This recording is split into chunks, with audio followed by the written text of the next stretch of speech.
તમને દુઃખ એટલે ભગવાન માતાજીએ આલ્યું છે કે દુઃખ પડશે ને દીકરાઓને અને બધી જગ્યાએ આશાઓ રાખશે, બધી જગ્યાએ માંગણીઓ કરશે, બધી જગ્યાએ ભીખ માગી માગી થાકી જશે સુખની, છતાંય કોઈ નહીં હોભરે ને એટલે મારા મંદિરે મારા ધોમ હુજશે, જેમ આજ માતા ભગવાન હુજ્યા. લાવો કઈક આપી દો, અમને દુઃખ છે, તકલીફ છે, પણ આ દુઃખ જ તમને મારા સુધી લઈને આવ્યું છે. આ દુઃખ જ તમને તમારી કુળદેવી સુધી લઈને જયું છે.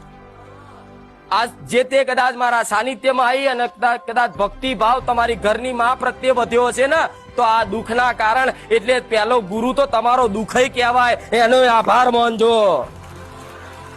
કહેવાય કે નહીં કે જો દુઃખ ના પડ્યું હોત તો અમે આવી મંદિરો ભૂવા કદાચ સુખ માટે દોડત નહીં, અને આવી દોડ્યા ના હોત તો સોલંકી પેઢીની બહુચરના ખાતાની ઉગતાની મેલડી જેવી માતા ના મળી હોત, અને આ માતા ના મળી હોત તો અમારી કુળદેવીની અસલ ભક્તિ, અસલ પ્રેમ આજ અમરના કાળા કળિયુગમાં જોવા ના મળ્યો હોત મારા મેલડીના રાવ.